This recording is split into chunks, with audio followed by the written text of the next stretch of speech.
حضرت سیدنا عثمان غنی ذی النورین رضی اللہ تعالیٰ جو داماد رسول ہیں، نبی پاک صلی اللہ علیہ وسلم کی دو صاحبزادیاں آپ کے نکاح میں ہیں، ان کے اسلام کے اوپر دیکھیں مختلف غزوات کے موقع پر نبی پاک صلی اللہ علیہ وسلم نے آپ سرکار کی حضرت عثمان غنی رضی اللہ تعالیٰ جو میرے آقا و مولا ہیں، حضرت محمد صلی اللہ علیہ وآلہ وسلم خاتم النبیین کے ظاہر جو بھی ان کے غلام ہیں وہ ہمارے آقا ہی ہیں، ان کو ایک سے زیادہ مرتبہ بہت زیادہ مرتبہ یہ فرمایا کہ آج کے بعد مزید کوئی بھی عمل تیرے لیے جو ہے وہ اب آج کے بعد اگر تو اور عمل نہیں بھی کرتا تو یہ آج تک کا یہ والا عمل تیرے لیے پوری زندگی کی کفالت کرے گا۔ تو سیدنا عثمان غنی بھی کوئی معمولی ہستی تو نہیں تھے۔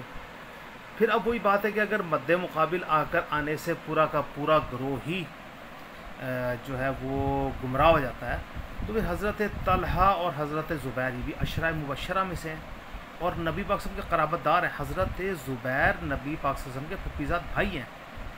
اور حضرت طلحہ بھی نبی پاک صلی اللہ علیہ وسلم کے رشتہ دار ہیں، اور یہ حضرت عائشہ صدیقہ کے لشکر میں تھے، شہید ہوئے۔ اب شہید کرنے والوں دیکھیں نا،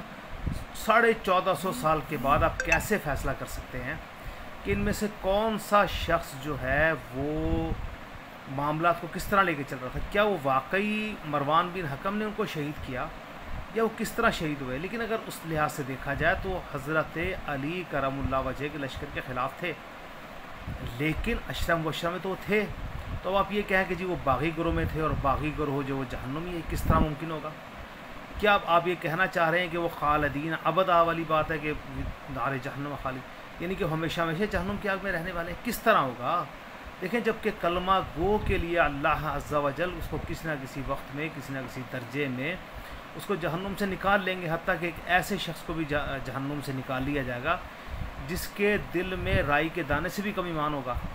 تو یہ تو صحابہ کرام ہیں، نبی پاک صلی اللہ علیہ وسلم کی صحبت یافتہ ہیں، نبی پاک صلی اللہ علیہ وسلم کے ساتھ مکمل طور پر وقت گزارنے والے ہیں، ان کے اوپر آپ ان تمام چیزوں کا اطلاق کیسے کر سکتے ہیں؟